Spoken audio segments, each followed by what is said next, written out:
Hello and welcome to Global Eye. With me, Parikshit Luthra. Respond, recognize, respect and reform. That was the highlight of Prime Minister Modi's message to 120 countries participating in the virtual Voice of Global South Summit. The two-day event kicked off on Thursday with an aim to unite southern nations, including countries in Asia, Africa and South America. Prime Minister Modi noted the importance of the southern part of the world, urging nations to amplify their voice and shaping the emerging order. He said the world is in a state of crisis and developing nations need to join hands to set the global agenda. This summit comes ahead of India hosting the crucial G20 summit later this year. While speaking about the challenges, Prime Minister informed the developing nations about the opportunities that lie ahead. He said, and I quote, "I remain optimistic that our time is coming. The need of the hour is to identify simple, scalable, sustainable solutions that can transform our societies and economies." End of quote. Let's listen in to the Prime Minister first. We should together call for a global agenda of respond, recognize, respect and reform. Respond to the priorities of the Global South by framing an inclusive and balanced international agenda. All right, to take this forward, we are now joined by former diplomats KC Singh and Anil Trigunayat. Thank you very much for joining us, gentlemen. Master KC Singh, give us a sense of the importance, the significance and the reason why India has tried this initiative for the first time. I'd just like to refer to some of the statements, some of the phrases used by Foreign Minister Jaishankar. Global South sensitive, from self-centered globalization to human-centered globalization, from being on the receiving end of technological patronage to deploying global South-led innovations, from debt-creating projects to demand-driven and sustainable development cooperation. What is the importance and why did India go ahead for such an initiative? Well, in some ways, it reminds me of the time when I joined the service, because in 1970s, 1980s, there used to be a Geneva Center for North-South Dialogue. Former Prime Minister Manmohan Singh used to head it at one stage. So this is a very old dialogue between the developing and the developed countries, from which we had been missing for a long time, and also the world had stopped paying attention to it. And then came G20, G7 morphed into G20. It was felt that these 20 important countries could take decisions. I think what's happened now is that because of the division between the permanent members of the Security Council over Ukraine war and the standoff with China, many of the old structures have become dysfunctional. Now, G20 is not going to, we saw what happened in Indonesia. Russian president was not there. There's an ongoing war. And between the epidemic, the COVID epidemic and the Ukraine war, the current ailments of the world, economic ailments, are flowing from those two events. Supply chains are interrupted. You've got inflation, food price inflation, energy inflation, and the developing countries are hit the worst. And just coincidentally, India has got the chair of G20. So Prime Minister is trying to use that position to see if there could be some dialogue again and focus back. And now one of the other thing which happened is in January, we've gone to a green hydrogen initiative of India. So last year, focus has again come back to environment. One is, of course, inflation and energy inflation. Second is how do you decarbonize? Because environment focus had gone off it for almost a couple of years and is back again on it. So as you decarbonize, as the world moves towards green hydrogen, India can sense it that you can reconstruct the engagement between the developed and the developing world. You can't again leave the developing world behind, because which are the countries benefiting from a carbon-favored economic structure? It is the developed countries and the petro-states.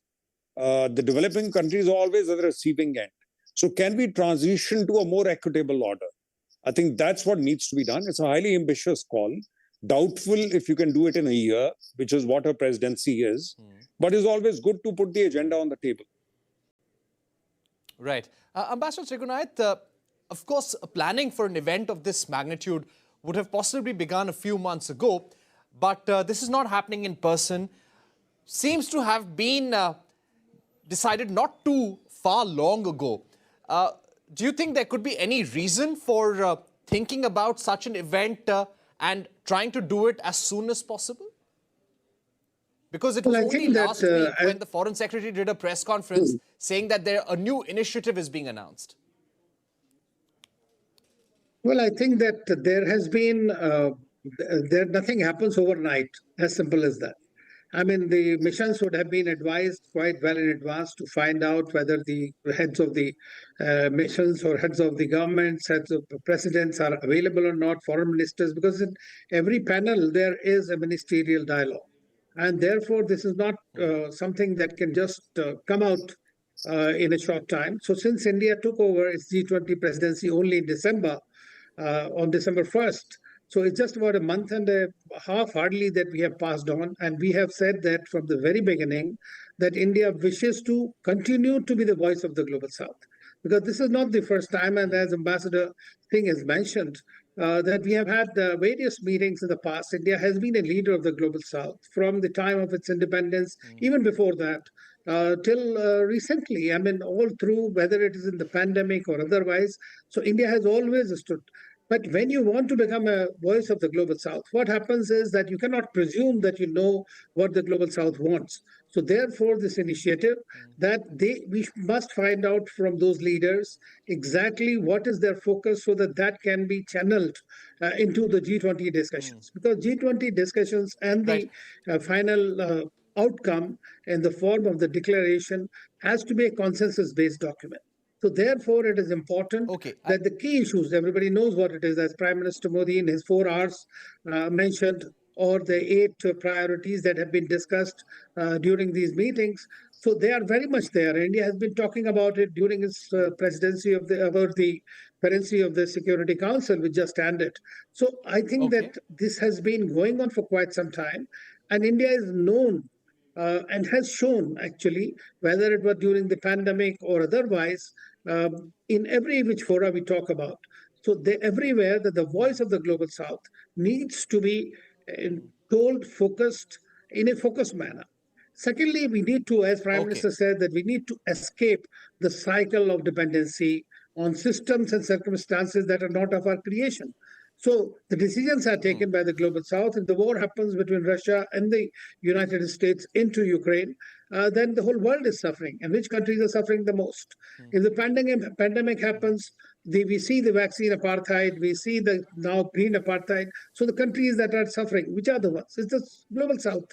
So they are developing countries. And as was mentioned earlier, that it is also even the environmental benefit will eventually pass on to the countries of the Global North. So therefore, it is important that you create a kind of leeway in the discussion with the developed world so that the common and differentiated responsibility principle remains on board, and whatever is required to bring the Global South onto the level is done. And that's what India is trying to do in every which fora. Right. Okay, that's an important point. But Ambassador K.C. Singh, let's just talk about the influence of China in continents, in nations which comprise the Global South, Asia, Africa, South America. What are China's stakes here, and how is India trying to counter the influence of China? One important point that strikes me is the issue of mounting debt. How important is this in the context of what India is trying to do?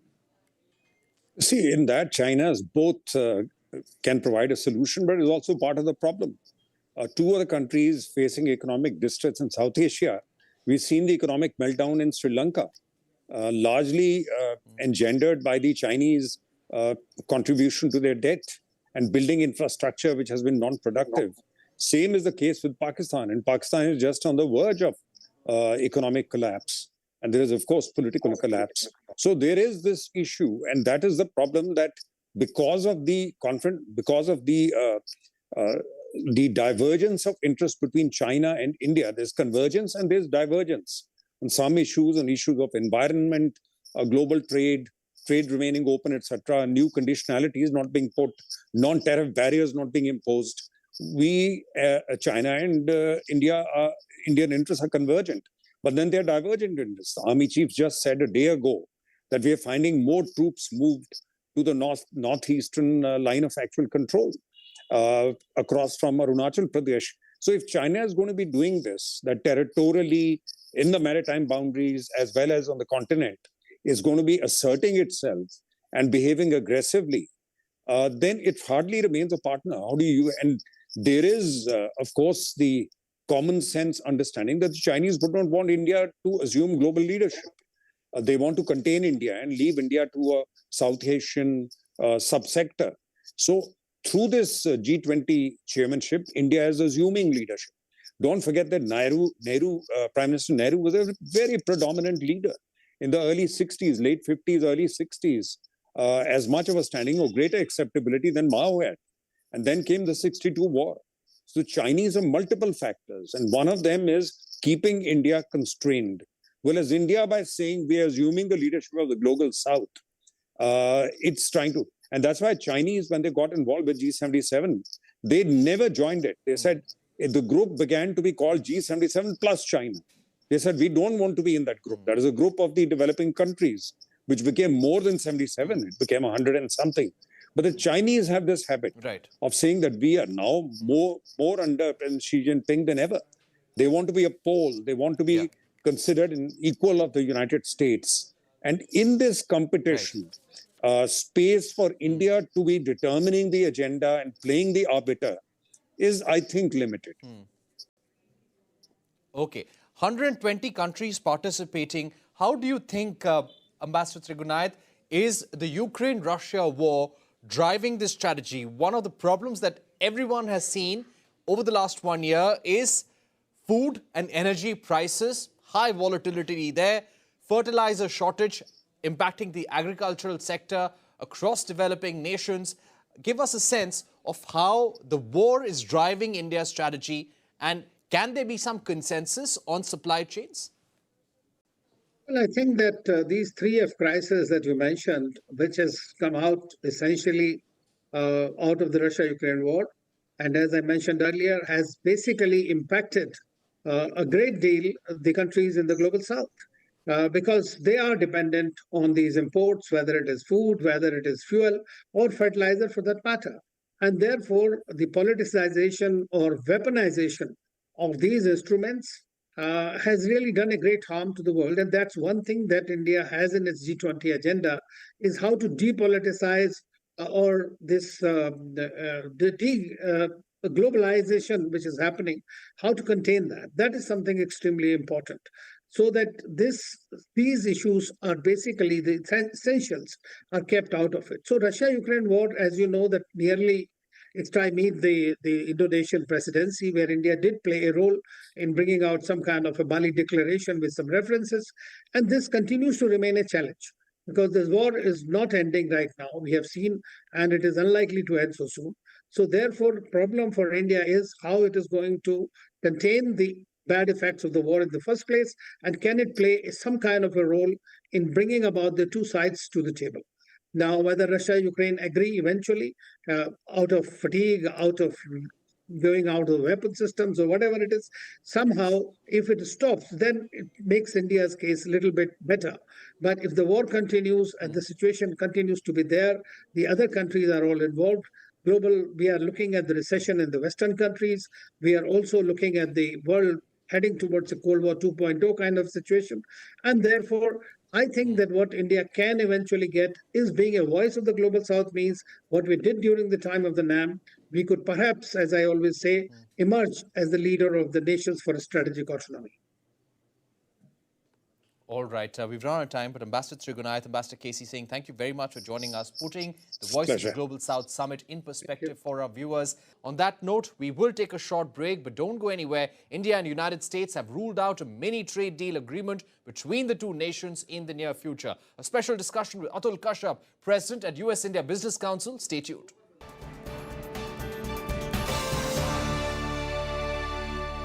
Now, shifting focus to the India-US trade ties. Union Commerce Minister Piyush Goyal and US Trade Representative Catherine Tai held bilateral trade talks in Washington on Wednesday. Both countries ruled out a mini-trade deal or a free trade agreement between the two nations in the near future. However, Piyush Goyal said that India and United States are thinking big when it comes to their trade relationship. Both sides have formed a forum on resilient trade, and Piyush Goyal also took up the issue of delay in business visas. I spoke to Atul Keshap, former US diplomat and president of the US-India Business Council, began by asking him if it's a good idea to put off a trade deal and whether there should be more ambition in the US-India trade partnership. I just hosted Minister Goyal in New York City with our board and our members. The optimism in the room was fantastic. Everybody sees India's growth trajectory. They know that India's GDP is going to rise by multiples. And the challenge, I think, the responsibility of both of our governments is to capture that potential to the fullest for both of our citizens, 1.7 billion citizens, and to uplift hundreds of millions of people out of poverty. So we have to get it done, and we must be more ambitious. Right. Talking about some of the outstanding issues in the trade relationship right now from the US side, what would those be? I think that we are facing an enormously turbulent geostrategic picture. And one thing that really strikes me is that both of our officials, both sets of officials, when they talk to me, talk about trust. Frankly, we trust each other. And that is the glue that is going to carry us forward.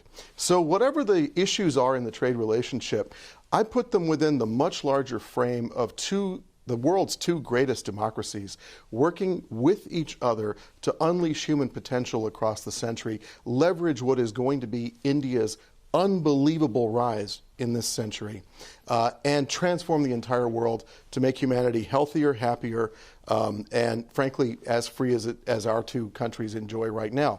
So there are many different issues that need to be addressed, but I think we're addressing them in the spirit of partnership and friendship, and above all things, trust.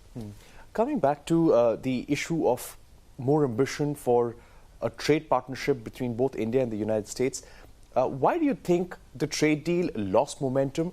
And is there disappointment among businesses that this trade deal is no longer being discussed?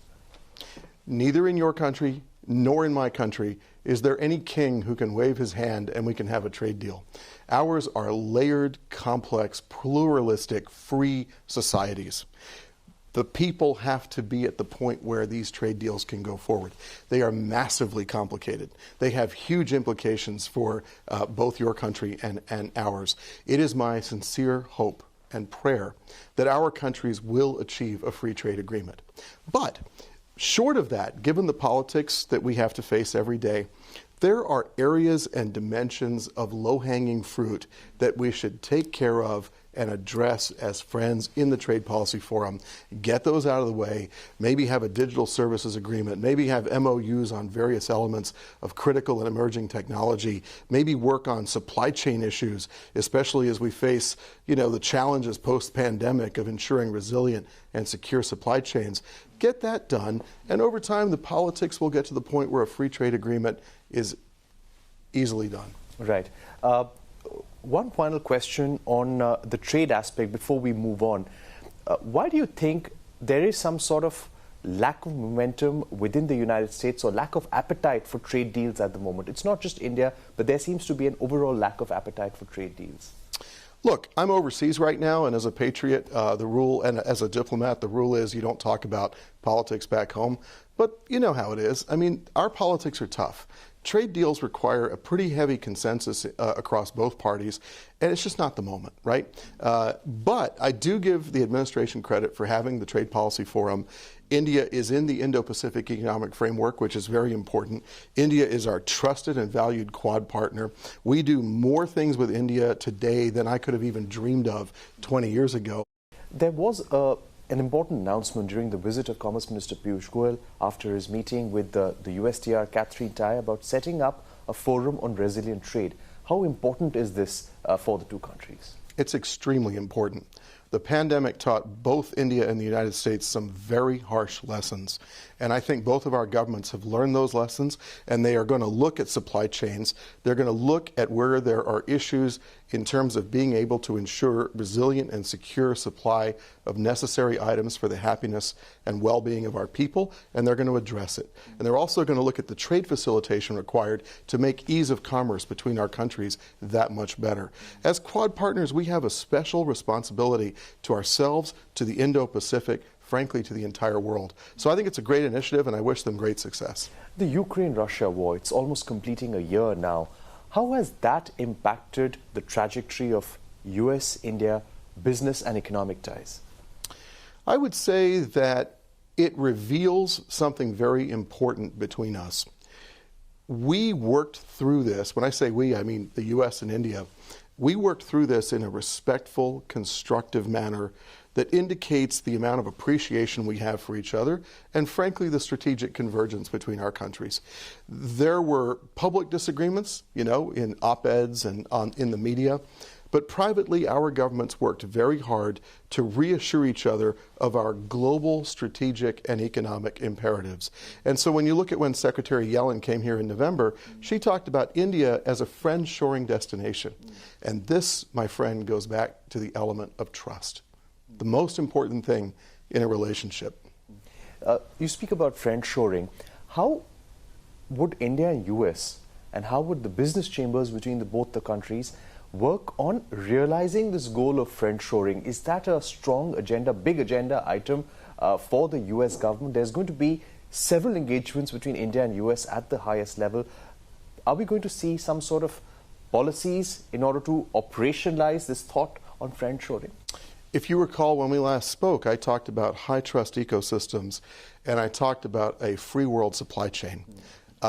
Those conversations happen in public sometimes, but they also happen in private. And I'm very glad that both countries are now looking at the issue of friendshoring. Obviously, Prime Minister Modi's government has been very keen on attracting investment into India.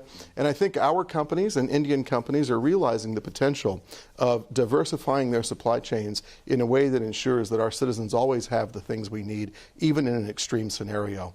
So to answer your question, USIBC, our professional staff in India and in the United States, part of the United States Chamber, myself and all my colleagues unceasingly work every day on thought leadership and advocacy. We don't do it for ourselves necessarily, we do it for the two countries and for their well-being. So when we start to talk about friendshoring, it's because our member companies, our professional staff realize that, and then we put forward ideas in a respectful and constructive way to help our peoples. I'd like to ask you about US-India trade this year. We're looking at a global slowdown, and that slowdown is impacting the United States as well. Do you think the import of Indian goods into the United States is going to see a dip this year, probably a sharp dip? I'm not sure that's going to happen. If you look at job creation in the United States, we've had a great year in job creation, or last year in job creation. Inflation certainly hit us the way it hit you due to the war. Mr. Putin's war put a shock through the entire system. But when I look at what's happening in the States, consumer confidence is a little guarded, but I'm not necessarily certain it's going to impact Indian imports. Talking about areas where you would be seeking greater exports, greater market access in India this year, what would be those key sectors be?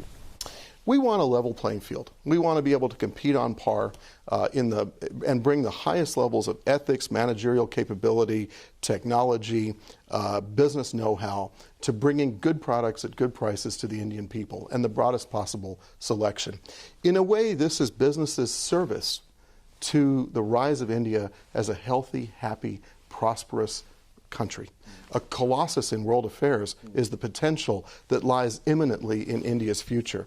And if India's people are healthy and happy, they have access to the world of consumer goods, services, then that's good for them. I would say level playing field, ease of doing business, transparency, predictability of regulations.